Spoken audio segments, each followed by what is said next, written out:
Bonsoir, heureux de vous retrouver sur Congo Espoir TV dans votre émission Congo Avenir consacrée à l'actualité en République démocratique du Congo. Sortira pas, enfin, 7 mois après l'investiture de Félix Tshisekedi, la République démocratique du Congo a un gouvernement. Il a été dévoilé le 26 août dernier par son Premier ministre Sylvestre Ilunga Ilukabanga. Quid du gouvernement Ilunga? Que penser du gouvernement Ilunga? À l'occasion de la rentrée politique du mouvement RCK, Résistants combattants du Congo, la secrétaire générale Blandine Diafoutoua, qui est aussi présidente du collectif Souveraineté panafricaine, va tenter de répondre à cette question. Blandine Diafoutoua, bonsoir. Bonsoir, Monsieur Robert Congo. Merci de m'inviter à votre émission Congo à venir en cette soirée. Comment se porte le RCK? Le RCK se porte toujours très bien. Je pense que cette question-là, vous n'aurez jamais une seule fois où on vous dira que le RCK se porte mal, puisque le RCK continue son avancée et donc nous nous portons très bien. Et la mue en parti politique est-elle effective? La mutation en parti politique va être effective dès que nous serons descendus au niveau de la République démocratique du Congo, et ça d'ici peu. Donc notre programme est déjà inscrit et vous aurez les informations nécessaires au niveau des réseaux sociaux et directement, vous en tant que journaliste, la date exacte de notre voyage au Congo, en République démocratique du Congo. Mais qu'est-ce que vous attendez exactement? Ça fait un moment que vous en parlez. Oui, effectivement, ça fait un moment que nous en parlons, mais vous avez dit que l'investiture de Félix a eu lieu il y a 7 mois, le gouvernement vient de sortir 7 mois après, et pourquoi est-ce que le RCK, en 3 ou 4 mois, devrait se jeter corps et âme comme ça en République démocratique du Congo? Cela demande une préparation. Et nous sommes en pleine préparation pour descendre en République démocratique du Congo, enregistrer notre mouvement en tant que parti politique et accéder ainsi à la reconstruction de la République démocratique du Congo. Blandine Diafoutoua, vous êtes la secrétaire du mouvement Résistants combattants du Congo, RCK en sigle, comme je le disais. Comment le RCK entend-il attaquer cette rentrée politique? Alors, comment nous entendons l'attaquer? Tout simplement en mettant déjà en évidence les points forts et les points faibles du gouvernement que Félix vient de sortir, enfin on va dire le Premier ministre, même si c'est Félix Tshisekedi qui en est le président. Mais ce gouvernement déjà, on va parler de ses points forts et de ses points faibles, ce qui permettra ainsi à la population congolaise, ou du moins aux acteurs citoyennes et politiques, de savoir comment est-ce qu'ils peuvent par la suite renforcer le pouvoir de la présidence et permettre aux Congolais d'être vraiment souverains dans sur leur propre terre. À part cela, mis à part la politique congolaise, vous savez qu'également nous sommes au niveau de la souveraineté panafricaine, comme vous l'avez pu le dire tout à l'heure. Nous avons des actions que nous allons mener ici en tant qu'Africains français, donc des actions politiques, puisque vous savez qu'en France, ici, nous allons avoir très prochainement des élections des maires, et nous allons prendre parti en tant qu'Africains dans ces élections. Et que prévoyez-vous comme action sur le terrain? Parce qu'il faut être sur le terrain. Bien sûr. Bien sûr, les actions vont être multiples sur les terrains. Entre septembre, octobre jusqu'à novembre, les actions vont être multiples. Nous ne pouvons pas encore Nous pouvons pas encore vous donner le détail là aujourd'hui. Non, il faut être concret là. Mais concrètement, le RCK en septembre va organiser une conférence justement pour continuer à expliquer, non pas réexpliquer, le programme politique qu'elle a déjà amorcé en date du 9 mars de cette même année. Donc nous allons continuer à vous présenter notre programme politique. Et également en termes de terrain sur place, en termes de manifestation, je suppose que vous voulez dire, monsieur le journaliste, en termes de manifestation, cela dépendra effectivement de la nécessité de l'actualité congolaise, notamment sur ce qui se passe toujours aujourd'hui au niveau de l'Est du Congo. Les massacres ne cessent de perpétuer en République démocratique du Congo. On a toujours une instabilité sécuritaire au niveau de l'Est du Congo et dans d'autres régions du Congo. Et nous allons pour cela continuer à mettre notre pression sur les vrais acteurs de cette déstabilisation sécuritaire au niveau de la République démocratique du Congo. Blandine Diafoutoua, on ne vous entend plus assez. Comment expliquer ce mutisme? Comment expliquer le mutisme du RCK ces derniers mois? Vous savez, des fois, il faut savoir se taire ou parler pour dire ce qu'il faut. Le RCK a beaucoup parlé, beaucoup hurlé pendant des années dans la diaspora pour défendre les intérêts du peuple congolais. Aujourd'hui, ce n'est pas que nous ne voulons pas parler, c'est tout simplement que nous préparons en amont ce que nous devons effectivement mettre en avant pour que le peuple congolais puisse comprendre le vrai message. Actuellement, dans l'actualité congolaise, vous voyez, tout est un peu embrouillé. Il y a beaucoup de fausses informations, de vraies informations détournées, interprétées, qui portent à confusion. Et à ce moment-là, le RCK ne peut pas, à ce moment-là, parler dans cette confusion. Il y a une confusion chaotique dans les réseaux sociaux qui font que le RCK ne peut pas se projeter en parole dans ce chaos. Et donc, nous attendons le bon moment pour nous exprimer, tout simplement. Et je pense qu'aujourd'hui, c'est un des moments que vous nous donnez pour pouvoir nous exprimer. Mais c'est quel genre de confusion vous voulez évoquer, justement? Parce qu'il faut nous expliquer. C'est quoi la confusion dans les réseaux sociaux? Alors, dans les réseaux sociaux, je pense qu'on vous l'a suffisamment dit. Félix a été élu président, Félix Tshisekedi Tshilombo, excusez-moi, a été élu président de la République démocratique du Congo, ce depuis janvier 2019.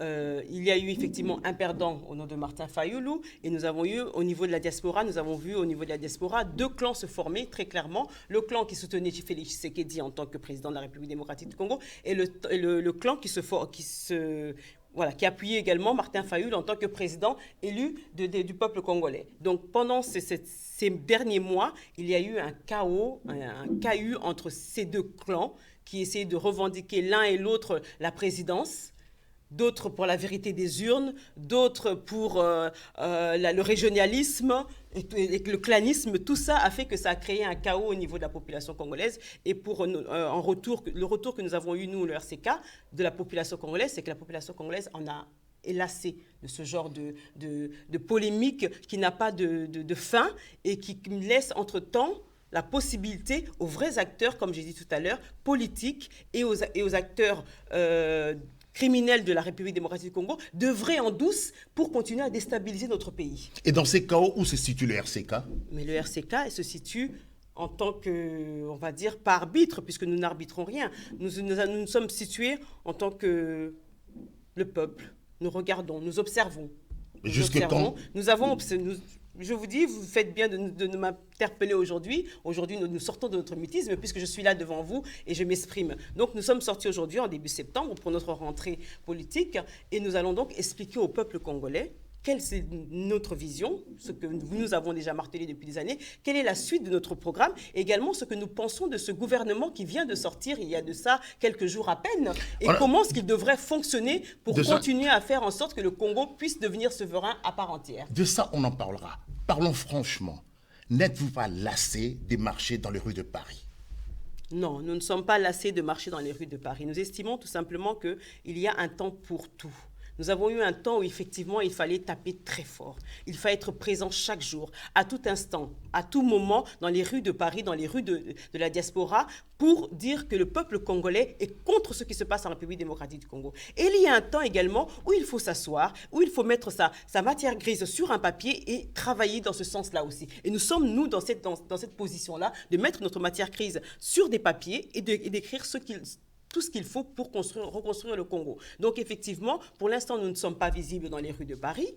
En tant que RCK, nous l'étions encore il y a un mois de cela, au mois de juillet, un mois et demi, au mois de juillet, dans une marche panafricaine, comme je vous ai dit tout à l'heure, au niveau de la souveraineté panafricaine. Mais au niveau du RCK, nous n'y sommes pas parce que nous sommes dans une toute autre démarche qui nécessite qu'on soit beaucoup plus concentré à travailler sur des choses constructives et des choses concrètes. Et le combat n'est-il pas mort? Le combat n'est pas mort. Nous n'avons pas libéré la République démocratique du Congo. Mais Blandi Yofouta, je suis d'accord avec vous. Je suis d'accord avec vous. Mais on ne vous entend plus. Mais il y a un problème. Et ça, c'est tout le monde qui en parle. Que devient le RCK? Le RCK, je répète, poursuit son avancée politique. Le RCK est toujours présent. Le RCK ne s'est pas évincé de la scène populaire de la diaspora. Nous sommes toujours présents. Mais nous travaillons d'une autre façon qui nous permettra justement de maintenant nous positionner comme des vrais acteurs politiques en République démocratique du Congo. Et comment se passent les actions sur le terrain avec le mouvement panafricain? Alors, sur les mouvements panafricains, comme vous avez pu le voir récemment, nous avons fait une grande marche qui a regroupé des multitudes de pays, de républiques jusqu'à nations et de nations jusqu'à de retour sur la place de la République, où nous avons effectivement dénoncé toutes les dictatures qui continuent à sévir en Afrique et toutes les positions néocolonialistes qui continuent à s'installer, à faire en sorte qu'aucun des présidents qui pourrait être un président du peuple ne puisse exercer correctement son mandat et faire profiter seulement les multinationales internationaux de ces néocolonialismes. Alors, mais quelles sont les actions par rapport à ça? Alors, par rapport à ça également, nous avons justement de mener. Parce que récemment, il y a Biarritz Il y a eu cette réunion de G7. Tout à fait. Mis à part Biarritz, juste une parenthèse, le 31 août, pas loin derrière, la souveraineté panafricaine a une délégation qui a été soutenir la rentrée politique de Valérie Pécresse, par exemple. Donc ce sont des actions que nous menons en parallèle avec d'autres actions au niveau du panafricanisme. Par contre, effectivement, revenons à l'actualité française. Nous avons eu un grand sommet qui s'est tenu du G7 il y a quelques jours, à Biarritz, en France notamment, et nous avons eu la présence d'une personnalité qui est un acteur criminel, comme je les appelle, de la République démocratique du Congo, qui n'est autre que le président du Rwanda, Paul Kagame. Il a été invité. Il a été invité à ce G7 en tant qu'il a été consulté dans le cadre de la lutte contre le terrorisme dans le Sahel et également sur la paix et la justice au niveau des Grands Lacs. Voilà, dans les thèmes qu'il a abordés officiellement, bien sûr, avec les différents présidents présents ce jour-là, M. Macron, M. Trump et d'autres présidents, Mme Merkel, et d'autres présidents participant au G7. Donc nous avons constaté qu'effectivement, pendant que le peuple congolais était dans un chaos de polémique dans les réseaux sociaux, Paul Kagame continuait à percer. Aujourd'hui, il est présent au G7. N'oublions pas que le G7 est un groupuscule de toutes les grandes têtes ou de tous les grands pays qui se disent forts et qui contrôlent le monde. N'oublions pas, il contrôle le monde, ces pays-là. Et Paul Kagame, en tant que président du Rwanda, se retrouve à l'intérieur de ce G7. Ça, c'est un danger pour la République démocratique du Congo. Et selon vous, pourquoi il a été invité ? Il a été invité, tout simplement. Les thèmes, comme je l'ai dit, officiels, c'était dans le cadre du terrorisme dans le Sahel. Ça, c'est officiel. Ça, c'est officiel. Et par rapport à la République démocratique du Congo ? Par rapport à la République démocratique du Congo, tout justement, il est consulté automatiquement quand il y a un souci en République démocratique du Congo. Et je pense que l'avancée, la proclamation du gouvernement de Sylvestre Ilunga en est une conséquence. Et également, puisque ça a intervenu quelques jours après de l'arrivée de Biarritz. Donc, je pense que Paul Kagame a joué un grand rôle et continue de jouer un grand rôle, dans les décisions prises en République démocratique du Congo. Et ça, nous, le RCK, nous continuerons à le dénoncer, nous continuerons à nous battre contre cette intrusion politique et voire territoriale du Rwanda en République démocratique du Congo. Donc, si je vous ai bien compris, Kagame, c'est un danger pour la République démocratique du Congo. Et pas seulement pour la République démocratique du Congo, pour l'ensemble de l'Afrique. Il y a d'autres mouvements, les disent aussi. Bien sûr. Le RCK n'est pas le seul mouvement qui les souligne. Même, j'ai suivi récemment d'autres mouvements des combattants qui disent la même chose. C'est une chose. Mais pourquoi ne vous mettriez-vous pas ensemble ?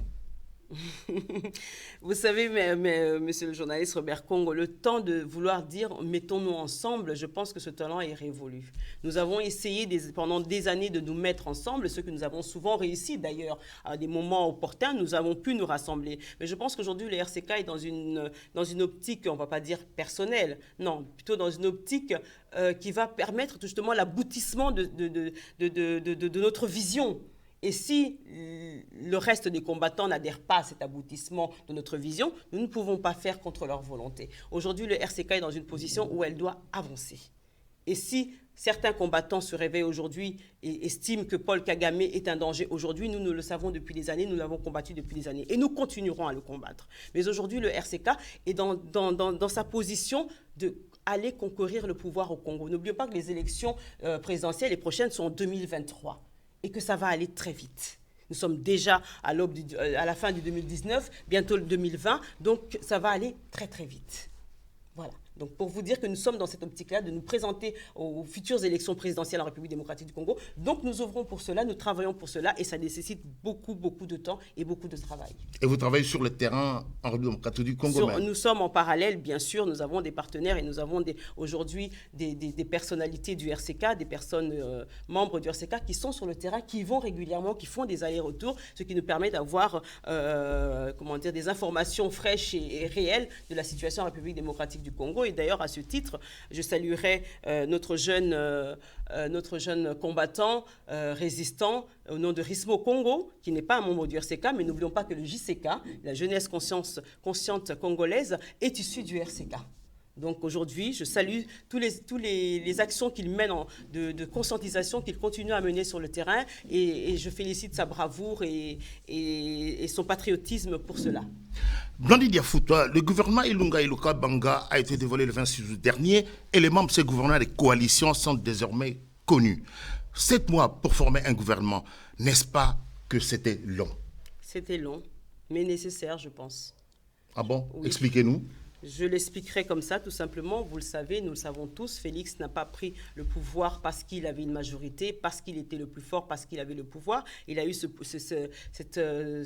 cette présidence parce qu'il y a eu des accords, parce qu'il y a eu des enjeux, parce qu'il y a eu beaucoup de choses qui ont été faites. Donc, en prenant le pouvoir, il n'avait pas la possibilité de faire tout ce qu'il voulait pour la République démocratique du Congo ou pour le peuple congolais. Donc, il a fallu des marges de manœuvre, il a fallu des stratégies, il a fallu gagner du temps, il a fallu faire des fois donner des coups de table pour pouvoir arriver à un gouvernement qui pourrait servir le peuple congolais.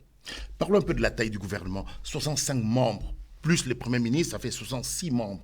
Tout à fait. Est-ce l'idéal selon vous? Selon nous, ce n'est pas l'idéal. C'est vrai que le nombre est quand même exorbitant, puisqu'il faut savoir que tous ces ministères doivent être alimentés financièrement et que le budget de la République démocratique du Congo, jusqu'à preuve du contraire, n'est pas un budget très élevé.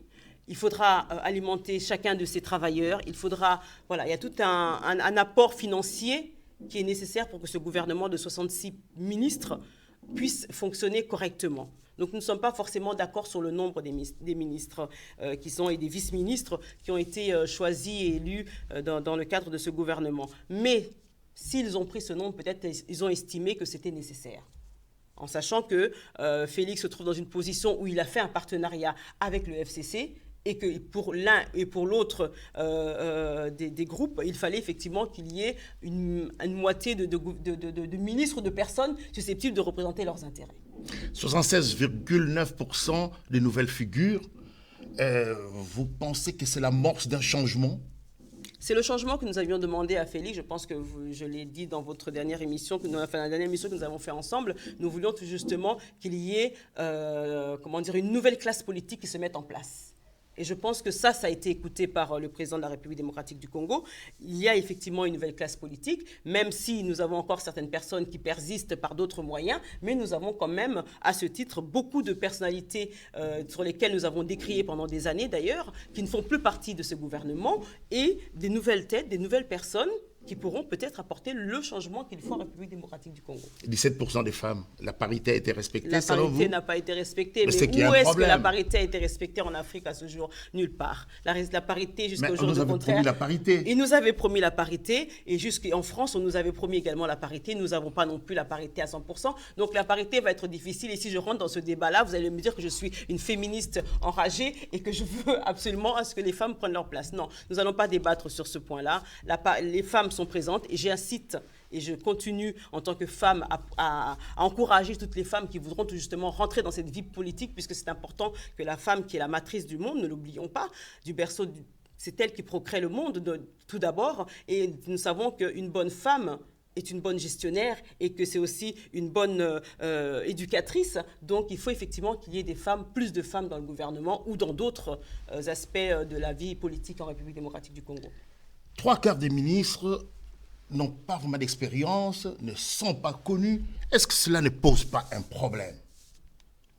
Ça peut être inquiétant, à savoir maintenant, nous n'avons pas le cursus de tous les ministres. Parce qu'il nous faut de la qualité. Il nous faut de la qualité en République démocratique du Congo, mais il ne faut pas seulement de la qualité en termes de diplôme, parce que nous avons eu énormément de qualité universitaire en République démocratique du Congo, et on voit bien ce que cela a donné. 21 ans du pouvoir de Joseph Kabila, encadré et entouré par les universitaires. Donc ce n'est pas forcément dans ce sens-là que nous avons besoin de qualité. Nous avons besoin à ce jour d'hommes et de femmes qui ont l'esprit du changement, d'hommes et de femmes qui ont l'esprit de résister tout justement à cette occupation et qui sont prêts à tout justement de sacrifier leur vie pour que ce changement soit mis en place en République démocratique. Est-ce que les critères pour choisir ces ministres, selon vous, ont été objectifs?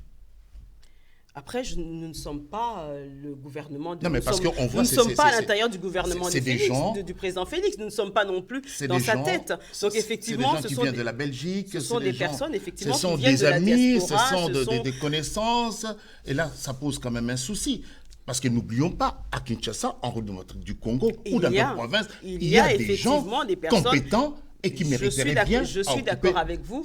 Maintenant, ces personnes-là ont déjà été nommées. Maintenant, c'est à eux de nous prouver, c'est au gouvernement de Sylvestre Ilunga, c'est à la présidence de Félix Tshisekedi de nous prouver qu'effectivement, ces ministres-là n'ont pas été mis juste pas pour des appartenances, comme dites, amicales ou autres, mais seulement parce ils sont capables justement d'apporter le changement à la République démocratique du Congo et qu'ils vont travailler dans ce sens-là. Les piliers du kabylisme ont été écartés. C'est une victoire pour Tshisekedi? C'est une victoire pour le peuple congolais, c'est une victoire pour la résistance. Et vous pensez vraiment qu'ils sont partis? Nous savons très bien, on vous l'a suffisamment dit, Kabila n'est plus présent dans la République démocratique du Congo. Certains de ses acolytes ont fait une marche arrière, mais ça ne veut pas dire que sa présence n'est pas là. Il est toujours présent, il représente toujours un danger. Tant qu'aujourd'hui, Kabila n'a pas été arrêté, puisque c'est un criminel de guerre, puisque c'est un génocidaire, puisque c'est un voleur, un pilleur des ressources de la République démocratique du Congo, il restera toujours un danger. Et effectivement, leur présence est toujours palpable. Mais je pense que nous devons être positifs et combatifs. Positif dans quel sens? C'est-à-dire qu'on a déjà gagné une bataille, voire même plusieurs batailles. Vous ne vous rendez pas compte à quel point former ce gouvernement pour la présence de Félix a été une bataille de coups de main entre son partenariat, entre son parti politique, l'UDPS également, mais également avec la résistance, puisque de notre côté, peut-être qu'on n'était pas visible, mais la résistance, et particulièrement le RCK, mettait beaucoup de points sur la nomination une nouvelle classe politique. Donc, à ce titre-là, il a fallu batailler pour avoir ce gouvernement. Donc, je pense que nous devons rester positifs. On a eu beaucoup de batailles gagnées. On doit continuer à se battre pour gagner notre guerre définitivement. Donc, Kabila est présent, c'est vrai, c'est un danger, c'est vrai, mais ce n'est pas ça qui doit nous arrêter. Et les piliers du kabylisme sont partis, certes, partir entre guillemets, parce que moi je ne pense pas trop qu'il soit vraiment parti. Mais Azarias Rouberois, encore et toujours à la décentralisation, cela ne vous inquiète pas? Ça nous a toujours inquiétés, nous l'avons toujours dénoncé. Nous avons toujours dit que, outre Kabila, qui est un pion important pour l'occupation rwandaise, nous avons Azarias Rouberois, qui est un élément important, qui est même, à mon sens et au sens du RCK, une pièce beaucoup plus forte que Kabila. C'est vrai. Ça aurait été difficile de dire qu'aujourd'hui, Kabila puisse partir, lâcher le pouvoir comme ça, sans que l'occupation rwandaise puisse assurer une protection. Et je pense que leur protection se base justement sur la présence de Rouberois au niveau de la décentralisation. Qu'est-ce que la décentralisation? C'est tout simplement la balkanisation. Et ça, c'est un fléau que nous n'arrêtons pas de marteler. Le Congo est en pleine balkanisation et Rouberois est là justement pour permettre à ce que cette balkanisation puisse se faire en étant le ministre de la décentralisation. Donc, peuple congolais, la bataille n'est pas terminée, la guerre n'est pas terminée. Nous devons continuer à nous battre pour que l'occupation soit définitivement terminée. Il faut que tous ces personnages, il n'y a pas qu'Azarias Rouberois, nous avons également Claude Nyamungabo qui est au ministre de l'Environnement et du Développement durable. Ce sont des postes qui sont effectivement des postes très importants pour notre pays et ces gens-là sont toujours, comme je dis, sont toujours un danger. Donc nous devons continuer à travailler. Au lieu de nous opposer, nous, Congolais, rassemblons-nous, et ça le RCK ne cesse de le dire également, rassemblons-nous autour de cette présidence pour permettre à ce que ces autres ministres, ces autres ministères qui peuvent essayer de garder le contrôle au nom de Kabila ou au nom de l'occupation rwandaise soient inférieurs et soient minimisés au maximum. Le RCK s'est rassemblé autour de ce gouvernement, autour de cette présidence. Autour de la présidence, pas du gouvernement. Bon, autour de la présidence, ça revient tout de même, parce que son gouvernement, il est le chef de l'État. Tout à fait. Donc, autour de la présidence. Donc, RCK égale coalition Cash? Non, RCK n'égale aucune coalition, ni Cash, ni autre. RCK, mais pour si l'instant... vous voulez vous rassembler autour de la présidence... Nous rassemblons... Parlons franchement, le RCK soutient Félix Tshisekedi. Nous l'avons dit, nous ne revenons pas en arrière. Nous soutenons la présence de Félix Tshisekedi, nous l'avons dit et martelé. Pourquoi nous soutenons la présence de Félix Tshisekedi? Simplement parce que c'est un fils du pays et parce que cette victoire nous incombe également, puisque nous avons battu longtemps dans la diaspora pour que Kabila puisse dégager. Et c'est ce qui s'est fait. Donc, effectivement, nous soutenons la présence de notre fils du pays. Mais maintenant, nous ne le soutenons pas à n'importe quel prix. Nous ne le soutenons pas aveuglement. Nous sommes une entité. Nous ne sommes pas un groupuscule de l'UDPS qui exerce pour Félix Tshisekedi. Non, nous sommes une entité à part entière. Et à ce titre-là, nous n'avons pas fait d'alliance avec Félix Tshisekedi ou avec l'alliance Cash, mais nous optons pour que l'unité nationale puisse se faire autour de Félix Tshisekedi. Vous pensez que c'est possible quand on voit d'un côté, il y a les Lamouka, de l'autre côté, il y a le FCC et FCC Cash. Hein, pour moi, ils sont ensemble parce qu'ils ne parlent pas de cohabitation, ils parlent de la coalition. Donc, FCC égale Cash. De l'autre côté, il y a Lamouka. Vous pensez que c'est facile pour faire cette unité avec la présidence Félix Tshisekedi? En République démocratique du Congo, rien ne sera facile pour chasser l'occupation. Ce ne sera pas facile, mais nous devons le faire. C'est un impératif politique et national, nous devons le faire. Quels que soient les prix, les sacrifices et les accords que nous pourrons signer pour le faire, il faut que cette unité nationale se fasse. C'est bien. Comment chasser justement cette occupation? Est-ce que le RCK a une idée? Nous avons plusieurs idées pour chasser cette occupation. Et déjà, la première des idées, ça a été justement de soutenir le fils du pays. Par la suite, effectivement, de rentrer dans les institutions. Donc, c'est pour ça que nous voulons impérativement nous enregistrer en tant que parti politique pour pouvoir exercer notre droit de veto en tant qu'acteur politique en République démocratique du Congo. Et en deuxième point, c'est toujours dans la conscientisation du peuple congolais, faire en sorte que le peuple congolais en République démocratique du Congo, le travail que nous avons fait ici de réveiller les consciences, puisse se faire aussi en République démocratique du Congo et partout à l'intérieur du pays. Et donc, mis à part cela, nous avons d'autres projets, bien sûr, que je ne vais pas tout dévoiler ici, puisque ce sont des projets qui sont encore en discussion. Et donc, voilà, nous avons beaucoup de projets, beaucoup de stratégies pour permettre à ce que le gouvernement de Félix et la coalition nationale des Congolais puissent se faire. Blani de Fouta, revenons un peu sur Azarias Robert-Roy. Comment réagissez-vous, le RCK? Quand je parle de vous, c'est-à-dire le RCK. Comment réagit le RCK par rapport à ce qui se passe à Minembwe? Nous sommes, on ne peut pas dire touchés, parce que ça fait depuis des années quand même que ça se fait. Nous sommes déçus de voir que le peuple congolais ou les acteurs politiques... Parce que sur ce dossier-là, on ne vous entend pas. Le RCK, on ne l'entend pas sur ces dossiers de Minembwe. Je n'ai jamais entendu une seule déclaration du RCK sur ce qui se passe à Minembwe. Là, vous avez l'occasion justement de nous expliquer. Ça ne date pas d'aujourd'hui, l'affaire de Minembwe, ça ne date pas d'aujourd'hui. La balkanisation, c'est ce que nous venons de vous dire, la balkanisation en République démocratique du Congo continue son avancée. Les Rwandais, les Ougandais ne se sont pas arrêtés parce que Félix a été élu président de la République. Donc, la balkanisation continue. Et à ce titre-là, que ce soit Nimembe, que ce soit Beni, que ce soit d'autres régions de l'Est du Congo, la balkanisation continue. Pourquoi on met une fixation seulement pour une seule région, une seule ville, alors qu'il y en a d'autres qui sont balkanisées? On va les faire une à chaque fois? Non, c'est l'Est du Congo tout entier qui est balkanisé à l'heure actuelle et nous devons lutter tous ensemble en coalition nationale contre cela. Et nos compatriotes sont en train d'être tués là-bas. Mais comment faire pour aider ces populations? Mais à l'époque, parce qu'il faut le reconnaître, je couvert pas mal de manifestations du RCK. Je sais que dans les rues de Paris, vous avez martelé à plusieurs reprises, vous avez parlé de l'occupation, vous avez parlé du dégagisme, dégage, Kabila dégage, mais là, maintenant, avec ce qui se passe à Minembwe, ou ce qui se passe à l'Est, comment entendez-vous? Parce que vous soutenez la présidence Félix Tshisekedi. Si vous avez un conseil à lui donner à Félix Tshisekedi, qui parle du terrorisme au lieu de parler de l'occupation, alors, c'est encore un point politique. Alors, quel serait le conseil du RCK par rapport à ça au président Félix Tshisekedi?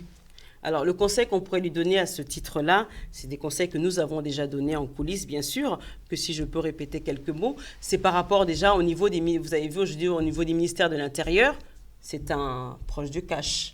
Donc aujourd'hui, on a quand même des éléments qui se mettent en place pour permettre d'assurer la sécurité en République démocratique du Congo. Donc il faut absolument que le gouvernement... On parlera de ce ministère de l'Intérieur-là, parce que là aussi, il y a un problème. Donc il faut absolument qu'à ce titre-là, Félix Tshisekedi puisse récupérer une position de force sur la sécurité en République démocratique du Congo. Ce n'est que comme cela qu'il pourra assurer effectivement la sécurité de la population congolaise, mais également assurer nos frontières. Aujourd'hui, je ne pense pas qu'il ait donné de bon cœur, bien sûr, mais avec les accords qu'il a signés avec FCC, donner le portefeuille de la décentralisation à Robert-Roy est une erreur fatale pour la République démocratique du Congo. Ils devront en assumer les conséquences. Là. Donc, c'est ce que nous avons à marteler dessus. Mais nous ne laisserons pas pour autant cette responsabilité à lui seul, puisqu'il en va de la responsabilité de tous les Congolais, je le répète, et de tous les acteurs politiques pour que ces situations puissent se décamper. Et nous vous l'avions dit, 21 ans d'occupation en République démocratique ne se feront pas en 7-8 mois tout ne sera pas dégageant en 7-8 mois. Nous avons pris quasiment 10 ans dans la diaspora pour réveiller la conscience des peuples congolais, pour faire en sorte qu'aujourd'hui, nous ayons un fils du pays à la tête de notre État. Donc, effectivement, en 7-8 mois, nous lui accordons effectivement cette toute petite, on va dire, tolérance, puisque, effectivement, le 21 ans de l'occupation, c'est beaucoup. Blandine Diafouta, pensez-vous que Félix Tshisekedi a des mains libres? Il commence à se... Parlons franchement. Parlons franchement.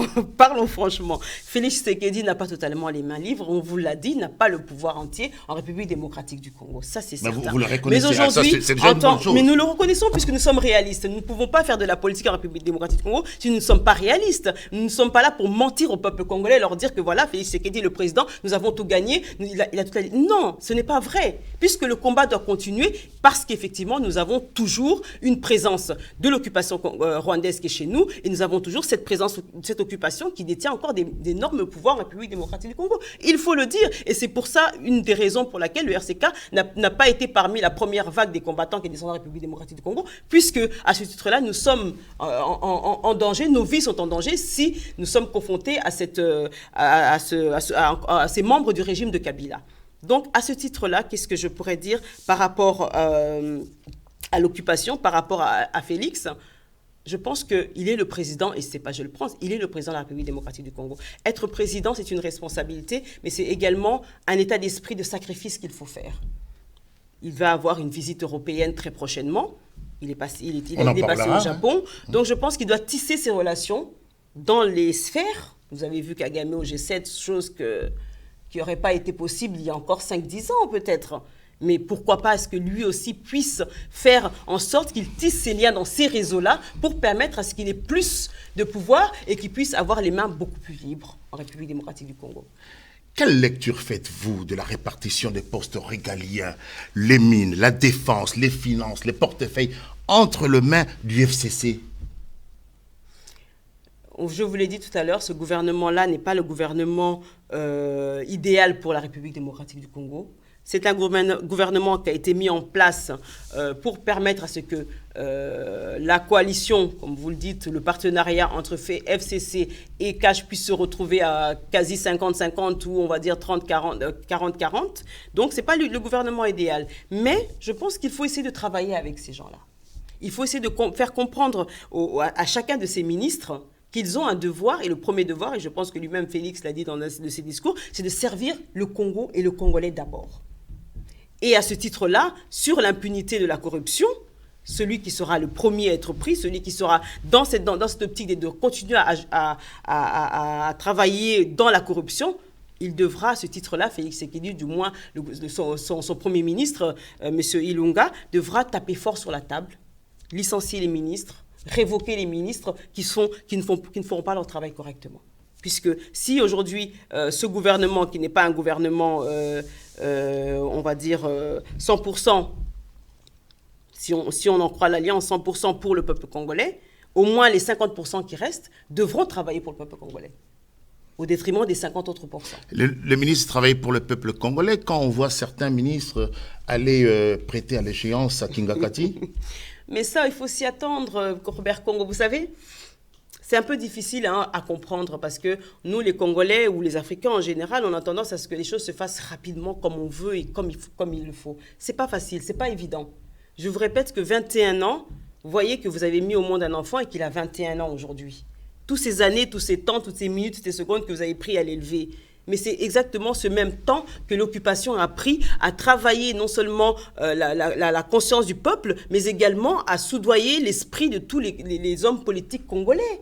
C'est pour ça que nous les décrions il y a encore quelques années. C'est pour ça que nous luttions contre ces gens-là. C'est pour ça que nous avions interdit à tous ces ministres du régime de Kabila de venir dans la diaspora. Parce qu'effectivement, ces gens-là n'ont pas encore la conscience qu'ils sont libres. Parce qu'il faut le dire, les Congolais, vous êtes un peuple libre. Mais la liberté commence par l'esprit, par la volonté d'être libre. Et beaucoup de ces ministres n'ont pas encore acquis cette volonté d'être libre. Donc c'est encore normal, je dirais presque, de les voir se plier encore comme ça à leur roi, à leur Dieu, à leur comme il l'appelle. C'est encore normal de le voir. Mais il faut tout justement, et c'est ce que je disais tout à l'heure, que les 50 autres qui ne sont pas dans cet esprit-là de soumission à Joseph Kabila ou à son entourage, de démontrer le contraire, de démontrer que le peuple congolais est libre et qu'il peut exercer sa politique librement sans être influencé par une quelconque personne étrangère de notre pays. Et parce que vous pensez qu'ils en auront le courage? Mais il faut ce courage. Je vous l'ai dit une fois dans une de vos émissions, vous m'aviez posé une question en disant est-ce que Félix Tshisekedi n'a pas joué avec le feu? Il a joué avec le feu. Il faut qu'ils assument, et le gouvernement qui a été nommé aujourd'hui jouera aussi avec le feu. Il faut qu'ils assument qu'ils se brûlent les doigts. C'est comme ça que nous pourrons vraiment combattre l'occupation. Si aujourd'hui nous ne prenons pas de risques pour notre pays, qu'est-ce que vous croyez que les autres feront? Ils seront contents. Kabila a pris des risques pour rester en République démocratique du Congo. Son gouvernement, Roubaix, Roy, ils ont tous pris des risques. Et vous croyez que le peuple congolais, les gouvernements, les ministres congolais doivent se croiser les mains et croire que tout va se faire facilement? Non. Rien ne se fera facilement en République démocratique du Congo. Le ministère de l'Intérieur a été attribué à la coalition Kamer et Félix Tshisekedi. Tout à fait. Est-ce que ce n'est pas un piège? Parce que quand il y aura manifestation et qu'il y a des morts, qu'il y a des blessés, c'est-à-dire des victimes, c'est Tshisekedi qui va porter le chapeau. Tout à fait, tout à fait. À ce titre, il n'y a qu'à respecter les droits des manifestations, tout simplement. Pourquoi réprimer des manifestations qui ont été demandées légalement? Il n'y a aucune raison. Et à ce titre-là, je pense que Félix Tshisekedi doit revoir les paroles qu'il dit et les actions qui sont menées sur le terrain. S'il n'y a pas d'application directe des ordonnances qu'il met en place ou des paroles qu'il donne au peuple congolais, ça, c'est quelque chose qu'il faut revoir. Puisqu'aujourd'hui, tout Congolais a le droit de manifester en République démocratique du Congo. Nous avons été opprimés pendant 21 ans par l'occupation. Aujourd'hui, nous devons encore continuer à être opprimés pour manifester pour nos propres droits. Ça, c'est inconcevable. Et à ce titre-là, c'est à eux de mettre en place tous les mécanismes pour permettre à ce que les droits des Congolais soient respectés et bien sûr les obligations aussi que le peuple congolais doit vis-à-vis de l'État. Mais l'occupation est toujours là. L'occupation est toujours présente, ça nous ne cesserons de le dire, le combat n'est pas terminé. Parce que l'occupation, on vous l'a dit, n'est pas seulement rwandaise, ougandaise ou burundaise, elle est aussi néocolonialisme. Et si nous chassons aujourd'hui l'occupation rwandaise, nous aurons demain encore un travail peut-être encore plus dur pour mettre en place des mécanismes de défense contre le néocolonialisme. Donc l'occupation est toujours présente. Mais c'est au peuple congolais, c'est ce gouvernement congolais qui incombe tout justement de pouvoir faire le nécessaire pour mettre les premières pierres. Je pense que nous avons proposé il y a quelques années, au lieu des élections, une transition. Ce n'était pas pour rien que nous proposions une transition. C'est parce qu'effectivement, le premier gouvernement congolais, si je peux dire, géré par un fils du pays, qui est en place, qui devrait prendre place, ce sera un gouvernement qui sera là pour faire le sale boulot, pour mettre les premières pierres. Ce ne sera pas un gouvernement parfait, ce ne sera pas une présence parfaite, mais ce sera ceux qui mettront les premières bases. Donc, si je vous suis très bien, donc ce gouvernement ne sera pas capable de relever les défis auxquels fait face la République démocratique du Congo aujourd'hui.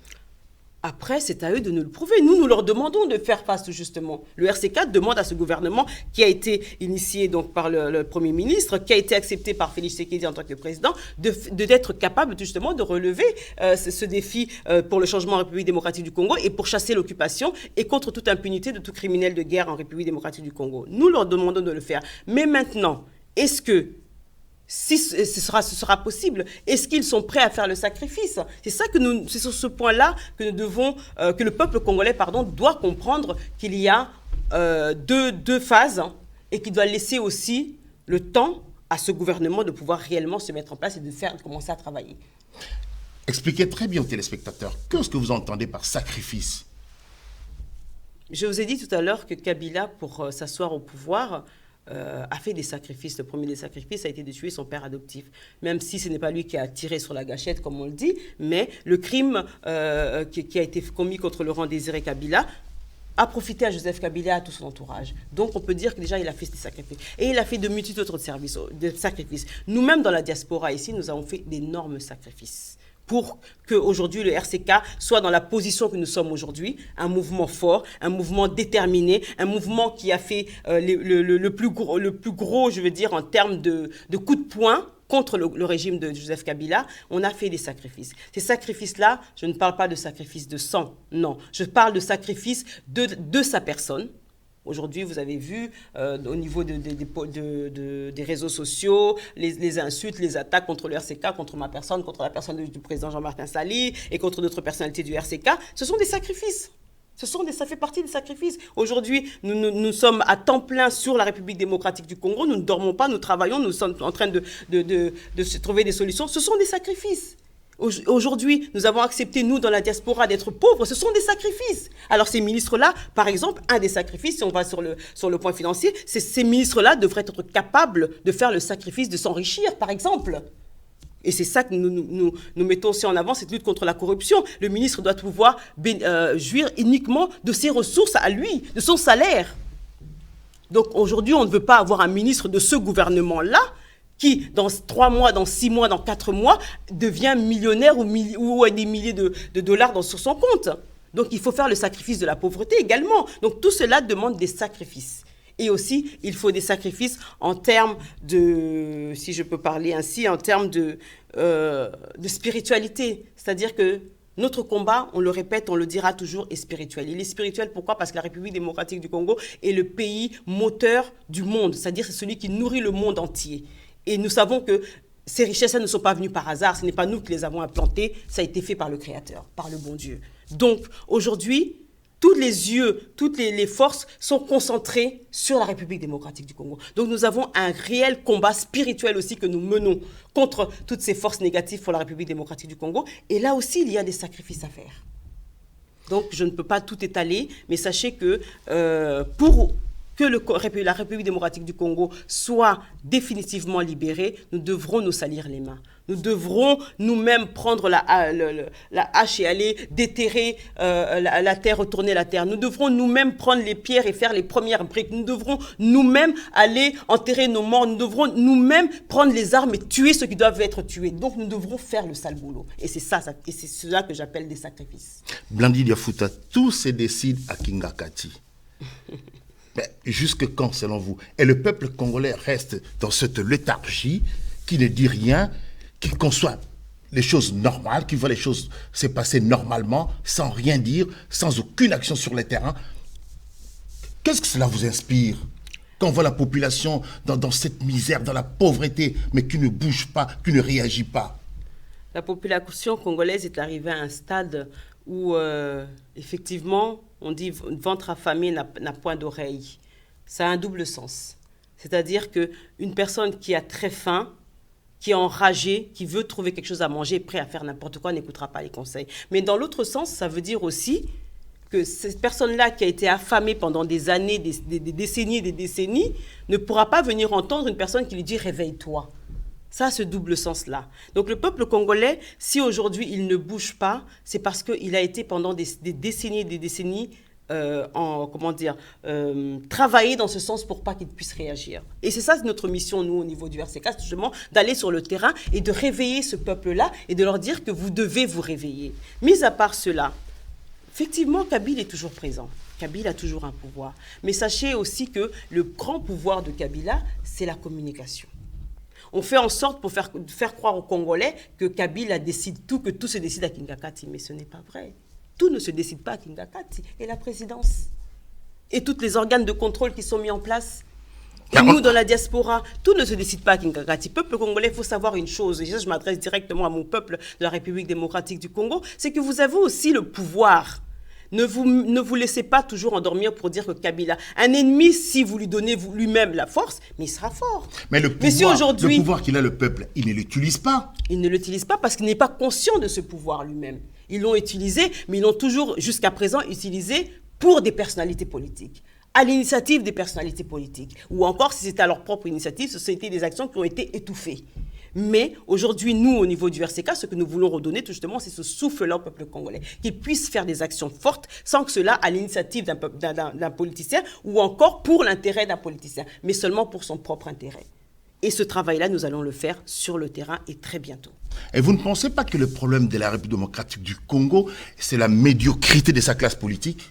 Mais ça, nous l'avons toujours dit. Et c'est pour ça que nous avions demandé le renouvellement de la nouvelle classe politique. Parce que ceux qui sont aujourd'hui au gouvernement sont mieux. Ne sont pas forcément mieux, je le répète et je le dis. Parce que c'est de nouvelles figures. Je le répète et je le dis, ce gouvernement n'est pas l'idéal forcément pour la République démocratique du Congo. Ça, vous n'allez pas me faire dire le contraire. Je ne dis pas que ceux-là ne sont pas médiocres. C'est quoi un gouvernement idéal pour vous?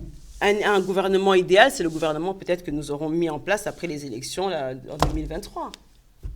Vous pensez qu'il y aura des élections en 2023? En 2023, il faudrait qu'il y ait des élections. Il faut institutionnellement, constitutionnellement, Félix Tshisekedi peut-être avant, on ne sait jamais. Peut-être avant. Peut-être avant, oui. Peut-être avant, effectivement. Nous nous préparons de toute alternative, de toute façon, qu'il y aura, s'il y a avant, tant mieux. S'il y a en 2023, il doit y avoir lieu de toute façon. Si on se réfère à la Constitution, dans 5 ans, il doit y avoir les élections en République démocratique du Congo. Alors, parlons maintenant de ce gouvernement idéal selon Dandy Diafoutoua.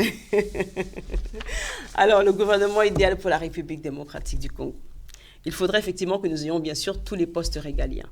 La défense, l'intérieur, le budget, le ministère des Affaires étrangères, que nous ayons tout ce qui est le développement, l'industrie, que nous ayons effectivement des hommes et des femmes qui sont capables de pouvoir s'engager en faisant un vœu de pauvreté, d'abord le peuple congolais, pour le peuple congolais et pour le Congo. Ce seront des hommes et des femmes qui ne sont pas forcément les plus hauts diplômés, mais ce sera des hommes et des femmes qui en voudront pour leur pays. C'est ça que le gouvernement idéal pour la République démocratique du Congo. Ce sera des personnes qui seront capables, comme je vous ai dit tout à l'heure, de faire des sacrifices. Ce sera ça notre gouvernement idéal. Des personnes désintéressées, vous voulez dire désintéressées par la richesse et intéressées seulement par le changement et pour le bienfait du peuple congolais. On dit que ce gouvernement, Ilukamba, ouais, voilà, et ce gouvernement est sous contrôle. Qu'est-ce que vous en pensez? On revient toujours sur la même question. Effectivement, il y a 50-50, FCC cash. Il n'a pas toute la liberté pour exercer. Effectivement, il va être sous contrôle. Tant qu'on a des Roubaix-Rois, on a des Nyamungabo autour d'eux, effectivement, c'est pas un gouvernement qui sera libre totalement de ses actions. Mais comment il faut Félix Tshisekedi peut réussir des réformes s'il est sous contrôle? Je vous l'ai dit tout à l'heure, c'est à Félix Tshisekedi de mettre en place les éléments pour pouvoir sortir de ce contrôle de Kabila. Et je pense que, d'après ce qu'on a comme écho, il essaye de le faire. Est-ce qu'il a un programme? Et nous l'encourageons. Est-ce qu'il a un programme?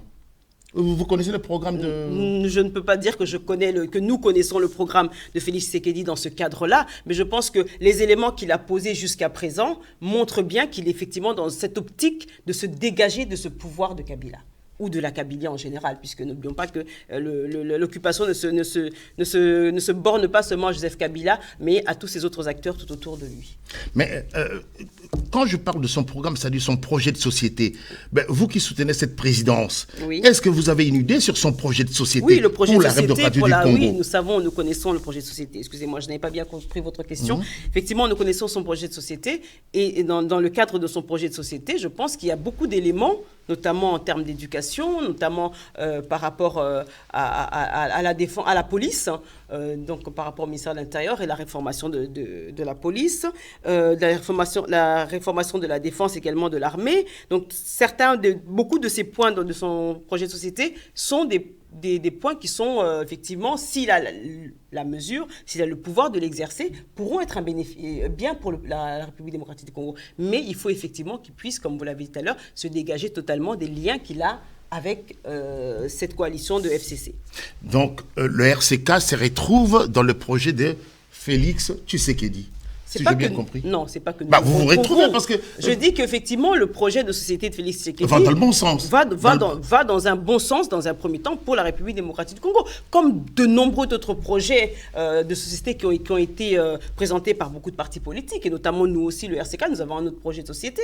Donc je pense qu'en termes de projet de société, ce n'est pas ça le problème. La problématique, c'est comment tout justement mettre en place les mécanismes pour que ce projet de société puisse se réaliser. C'est ça le problème.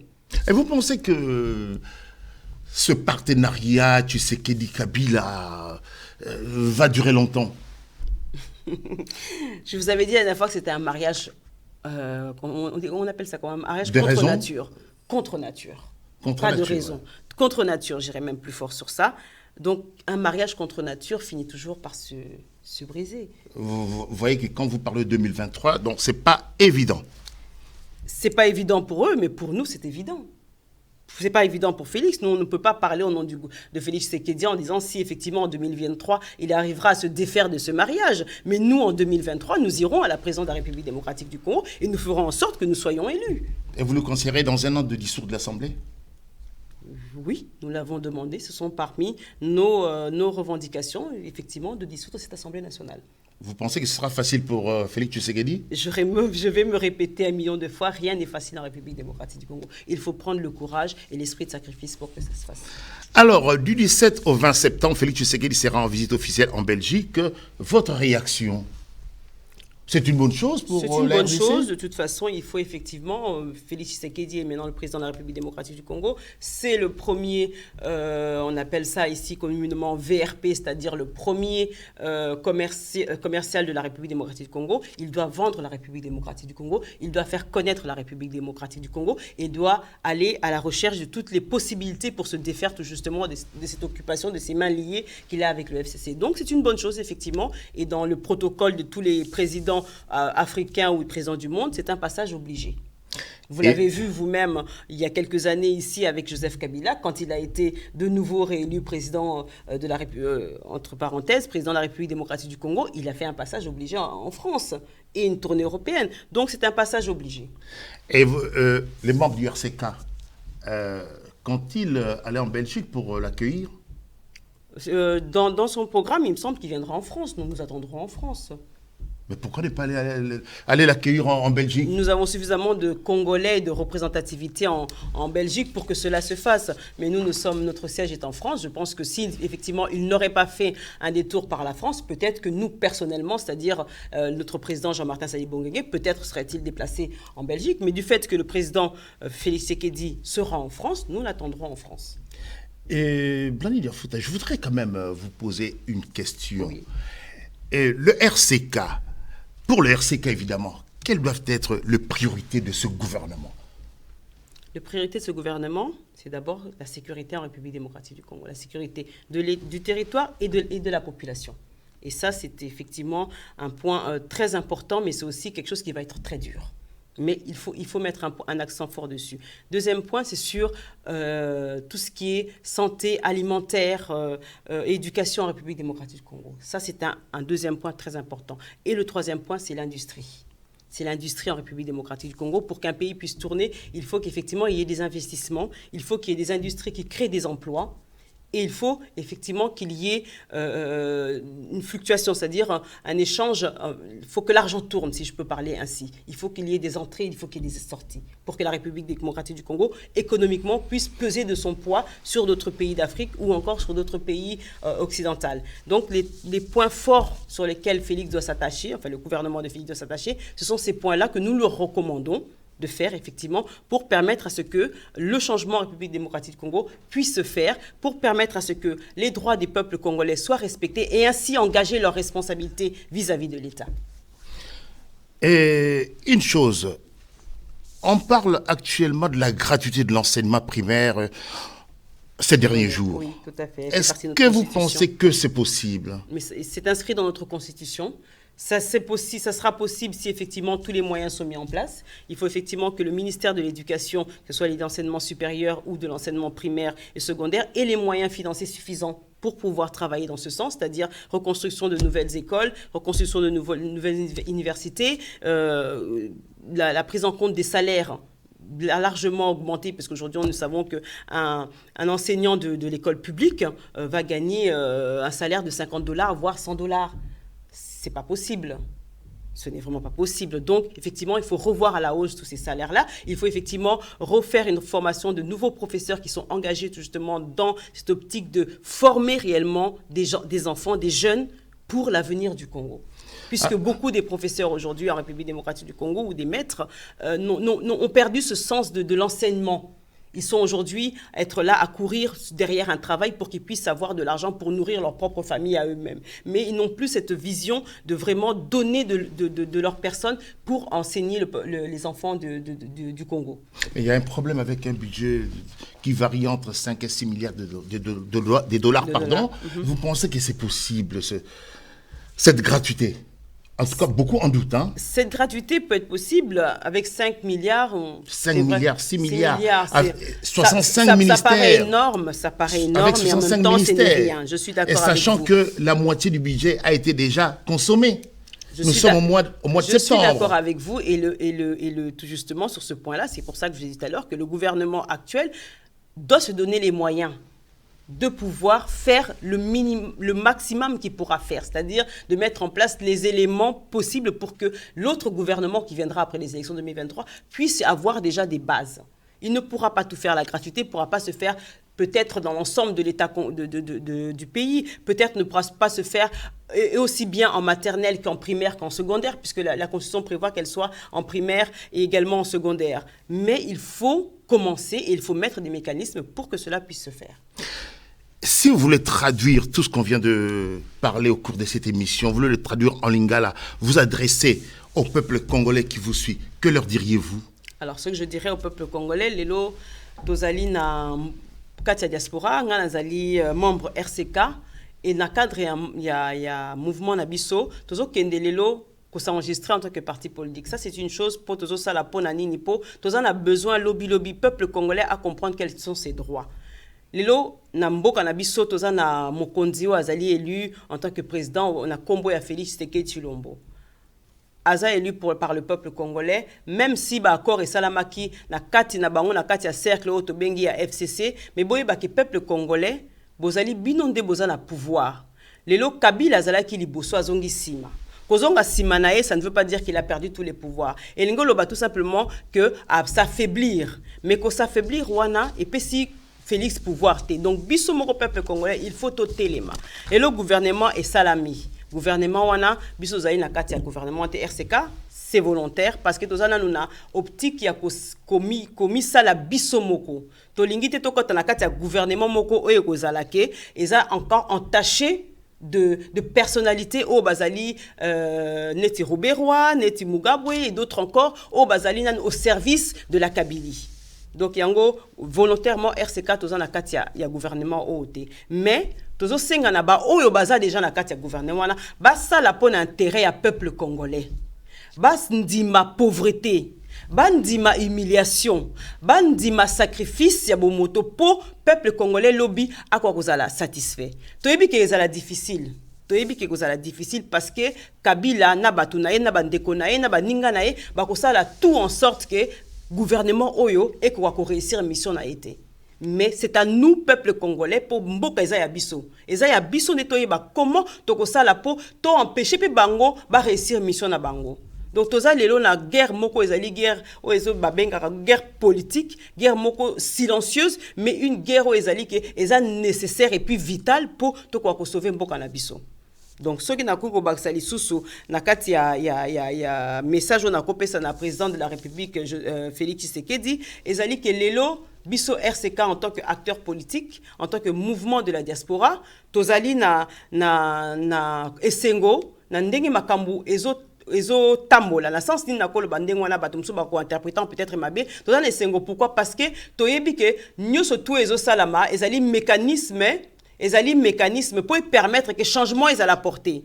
Et changement wana to yebi ka ko kisango nyo surtout té. Mais tozali wana po to continuer ba étape pas ibino boko souki la pas biso to continuer. Donc on a lelo na sengi vraiment na peuple congolais beau décourager té beau continuer et tomber comme encore plus dur mais et comme en même temps plus facile parce que lelo Kabila azasus na manœuvre belete ya kosala on le soir olinga sala mabe contre le peuple congolais et kobimana na poisa on le soir olinga sala contre intérêt peuple congolais et kobimana poisa. Mais et là kasuka peut-être na kobaksa par rapport il y a autolobité tout à l'heure par rapport à l'économie tout ça na problème il y a code minier. Na kata mboka na biso ba ressources minières na biso o ebimaka ba société o ezwaka yango ezongisaka na kati ya République démocratique Congo 10%. 10% wana ekoyaka na kati ya caisse de l'État te. Quelques pourcentages. Le reste est que na maboko, il y a ba multitude, il y a bateau baza autour de Kabila, notamment de l'occupation. Donc les lobbies seuls qu'on y photo ça la peuple congolais et à ce titre-là, ministère il y a économie ezali na kati ya maboko, il y a mwana mboka o azali na kati ya groupe à cash. Na ko senga na ye vraiment asala makasque code minier wana ezala 10% wana ezonga vraiment na kati ya caisse de l'État. pour permettre tout justement financement il y a activité il y a gouvernement voilà et permettre que 6 millions ou milliards ou 10 milliards oyo ezali nécessaire pour que gouvernement ko tambola et tambola. Donc yango soki na ko loba na lingala na bandeko no stu balandi biso lelo. Et par rapport à la balkanisation alors, que leur diriez-vous? Pour la balkanisation, tomoni yango Azarias Roubaix-Roy atikali ministre d'État, ministre de la décentralisation et des réformes institutionnelles. Point on a tout le qui ont mis une réforme institutionnelle. Ça aussi c'est un danger. Toujours parler de décentralisation pour la balkanisation, mais réforme institutionnelle ça veut dire que on ne se tangami constitution nabiso, Sénat nabiso, Assemblée nationale, Azali en tant que ministre ba réforme wana. Lobiso qui article moko elingi ko changer, a la porteur il y a projet wana et puis à quoi appuyer en. Donc tous à la paix très prudent à côté ya réforme institutionnelle. Mais à niveau de décentralisation, balkanisation na mboka nabiso ezo salama. Bokanisa te ke o boza na ouest to boza na nord na sud ke na est ezo salama te ezo continuer ko salama mais pour kokisa mate il faut biso ba na mboka to telema il faut to continuer ko bunda il faut que sécurité en mboka ezala na maboko na biso ba soldat ba militaire ba policier oyo bozali ke lelo beaucoup kozala siko na moi souffle to moni na programme ya présidence que ba salaire na bino et kozala revu largement à la hausse pour permettre bino tout justement ya ko vivre dignement et ya ko sala musala na bino parfaitement il faut bo bunda contre les Kambwana parce que balkanisation ya peuple ya mboka na biso ko sala maté lobby Congo il faut zonga un et indivisible parce que na lelo tozana région mususu ezali contrôlée par des mains étrangères, par des colons, par la France, par l'Allemagne, par les États-Unis, avec émissaire na bango rwandais au bazo contrôler wana. Il faut eloko wana esila. Donc tozo biso RCK to luta to lobarango to luta ngo to bandang bandakanda. Le Congo ne sera jamais balkanisé, mais ça ne veut pas dire que sur le terrain ezo salamate, ezo salama. Kita biso ka bandeko to kwa ko sala ke ekokisamate. Et si vous avez un mot à adresser à la diaspora par rapport à tout ça, parce que ce n'est pas tout le monde qui parle français à la diaspora. Bien sûr. Donc, la diaspora, les Congolais qui la diaspora, une page a été tournée. To lutter et belé binoto bozali longo bolandaka biso to tamboli na mambula to tamboli na neige to tamboli na malili to tamboli na moyi to tamboli ba kilomètres et des kilomètres lelo une page est tournée page wana est tournée dans le sens ni lelo to za na mwana mboka na tête ya mboka na biso azana pouvoir le soutenir mais pouvoir wana ezali biso. Balobaka, un président ne peut pas, un mokonzi ne peut pas gouverner Yemoko. Azali entouré pas seulement d'acteurs politiques, mais azali peut entourer le peuple. Et Bisso Diaspora, on fait partie de ce peuple-là. Donc, il faut toye bapé que tozali na toujours na etumba. Etumba, on a faut continuer yango. Totika ba diversité entre biso, totika ko swana entre biso, o azali pona oyo, o azali pona oyo. Totika yango total intérêt à mboka na biso. Na kolobelo komoko ya muke peut-être ebele botirango attention te lelo biso tout entre guillemets ba congolais toza na biso ba millionnaire te toza na biso ba riche te toza na aucune entreprise industrielle ya Congo o ezali kezali né d'un père fondé par un congolais til lelo ezali toujours na lignée na ye que ba fils na ye petit-fils arrière petit-fils na ye bazo détenir ango pona intérêt ya société to na pona intérêt ya mboko tozali na ngote. Alors, eloko tozana nango kaka ezali Congo, mabele na biso. Héritage tokotike la bana na biso, bakoko na biso ezali mabele ya Congo. Donc il faut te yango nem ezali industrie na biso ya munene. Donc yango faut continuer ko bundelango pour to pesa to garder héritage wana. Et à part wana, lelo tomoni tous les acteurs politiques au Bolanda qui la Moka ou ceci ou cela, bango tout dans l'ensemble bazali ko se rallier autour ya présidence totali pe malamu. Donc pourquoi biso ba peuple, pourquoi biso bana ya Congo population, tous a toujours na distraction wana ya ko soit na entre biso, to ya ko kabwana entre biso. Soué na biso nous Congo na biso et bonga, biso tout tous na diaspora, na bandit pour la majorité na bato to solo na bango, biso tout on a posa to zonga na mboka na biso. Mutu moko asasu na posa kotika na kati na diaspora awate, po na elengi elo ko moko te to na besoin comme vivre elengi na biso na kati ya Congo. Mais pour ça il faut to continuer coalition nationale tozo senga na acteurs politiques, il faut ils la peine na biso peuple. Donc, il y a un bel vraiment diaspora, to continuer kozala elongo, to continuer tumbala biso, ata bozo mona RCK na balabala lelote, mais oubaka RCK ils ont continué ko travailler toujours pour la libération totale de la République démocratique du Congo et pour sa reconstruction.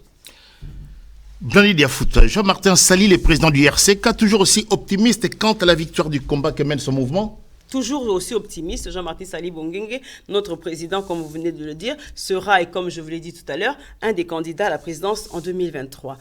Et il est toujours optimiste. Pourquoi? Parce qu'il a mis toute sa détermination dans ce combat. Pourquoi? Parce qu'il a mis une vision qui, jusqu'à aujourd'hui, a été porteur. Cette vision de dire que le RCK n'est derrière aucun parti politique, cette vision de dire que demain, la libération du Congo viendra de ses fils et de ses filles issus de la diaspora en prophétie en souvenir de la prophétie de Simon Kimbangu. Donc nous sommes toujours déterminés, toujours optimistes dans cette vision.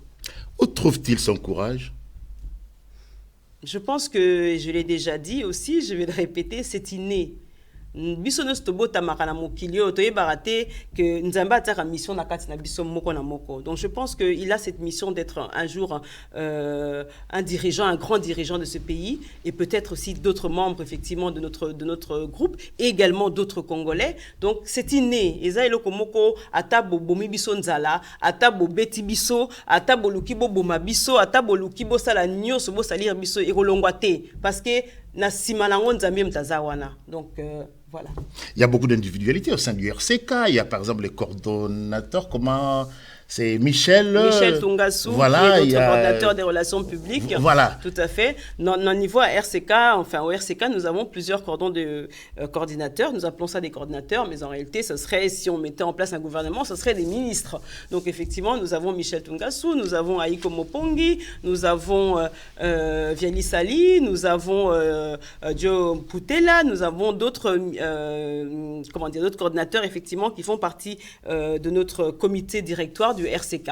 Donc, et à ce titre aussi, je salue aussi les autres coordinateurs de d'autres pays, de l'Allemagne, Mertens Mobutu, de l'Hollande, Défi Pongo, du Maroc, Mama Élisée Bochila et d'autres encore que vous connaissez aussi, qui sont RCK, mais qui portent d'autres étiquettes pour des raisons stratégiques, bien sûr. Un dernier mot pour terminer l'émission. Alors, un dernier mot pour terminer l'émission, si je peux dire ainsi, sachez que j'ai parlé tout à l'heure de l'occupation rwandaise-ougandaise, mais j'ai parlé aussi de l'occupation néocolonialisme. Et cette occupation néocolonialisme en République démocratique du Congo se symbolise par la présence de la MONUSCO. Toyoka Kiango, si vous ne l'avez pas suivi, en février 2019, Guterres, qui est le secrétaire d'État des États-Unis, de l'ONU, a dit ce serait une illusion de voir quitter la présence onusienne sur la République démocratique du Congo. C'est-à-dire que MONUSCO, a plus de 20 000 soldats dans la République démocratique du Congo, censé protéger l'État congolais. Ça est depuis plus de 17 ans maintenant. Et le secrétaire général est à Kinshasa aujourd'hui. Est à Kinshasa, effectivement, pour négocier, je ne sais quoi, mais bon, pour négocier toujours leur présence. Tozana et Tumba Moune côté wana. MONUSCO, on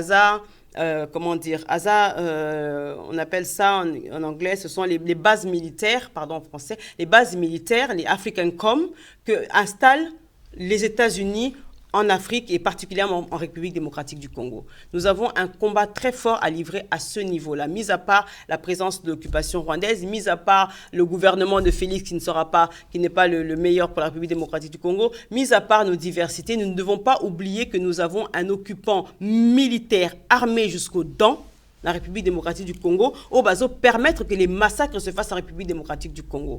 Donc si j'ai un mot de la fin à dire dans ce cadre-là, c'est que nous devons, nous aussi, peuple congolais, créer notre propre force armée pour défendre nos intérêts en République démocratique du Congo, c'est-à-dire défendre notre population, pour tout justement remplacer cette MONUSCO, pour permettre à la liberté, justement, à sécuriser, périmètre territorial Nabiso. Parce que cette même MONUSCO permet les entrées et sorties des militaires de d'autres pays voisins. Alors que logiquement, il ne devrait pas pouvoir le faire. Donc, tant que Tozana Bango na sol na biso yango pe na zosenga pe na président Félix Tshisekedi, que tant que Tozana Batouana sur notre sol, nous ne pourrons pas avoir la facilité de sécuriser notre propre territoire. Et un autre mot de la fin, si je peux dire, pour Nabandeko Balandarabiso, pour le peuple congolais, sachez que le RCK, nazo répété l'issoussou, tozo travailler, totie makas nabiso mutema nabiso nakati ya mesa, et tozo travailler pour comme un parti politique. Un parti politique a des ambitions politiques. Lobby soki bo monique, Mama Blandine a commis esika ou a commis esika oyo, Les ambitions politiques permettent justement à un groupe de pouvoir s'affirmer, de pouvoir avoir la force. Yakosala Musala o Sengeli. Donc le RCK, Tozo Kende, pour libérer Mboka na biso, s'il ça libérer Mboka na biso parce que mais ça les bandas qui déjà to gagner belé na katia diaspora, mais faut continuer et tumba parce que c'est très important que lobby na répéter en haut, na répéter parce que c'est vraiment je pense pour moi personnellement pourquoi je me bats, c'est pour laisser un héritage à toute la descendance, à toute ma descendance et à toute la descendance du peuple congolais. Donc cet héritage-là, Ezali m'a belé na biso peuple Congo. Et un dernier mot de la fin, si je peux dire ainsi, Nabandeko, nous surtout, il y a diaspora combattante, oyo toza na bango elongo na kati ya diaspora, mais oyo pe bakei na kati ya mboka ya Congo, nazo senga bino to continuer musala na biso. Toza na besoin ya kozala uni na motema te, mais toza na besoin kozala uni na kati ya mabele na biso Congo. Pourquoi? Parce que so toza unité monguna azo continuer kokota kati na biso. Monguna azali musika te azalaka toujours pembeni. Donc monguna za autour na biso. So biso tozo prêter toujours attention na ba monguna wana. Tozo pesa bango tribune na ba réseaux sociaux ya ko partager les mauvaises nouvelles, tozo aider peuple na biso, tozo aider pe combat na biso te. Alors il faut to changer un peu stratégie na niveau ba réseaux sociaux. To tika ko fingana, to tika ko dénigrer, muninga sali loko, c'est pe là ce que za na sens ya avancement à combat, kumisaye encourager, ya on te faire avancer biso na kati ya diaspora oyo. Donc bandeko baza na kati ya Congo na RDC Tozoya, RCK Ezoya, très prochainement, Boroye Badati Nango, Tozala sur le terrain, Boromon Abisso, Toroya Katina Bino peuple congolais, Poto Pesabino, Makaso Yabiso Tozanango, peut-être Bino Eza étouffé, Torola Moussan Katina Bino, Poto défendre Ilongo, Mabélé Nabiso Congo. S'engager dans la politique pour un projet de société crédible. Tout à fait. Merci Blandine Diafouto d'avoir répondu à notre invitation. Je rappelle que vous êtes secrétaire général du mouvement RCK, résistant combattant du Congo et président du collectif Souveraineté panafricaine. Merci à vous, chers téléspectateurs. Au revoir et à bientôt sur Congo Espoir TV.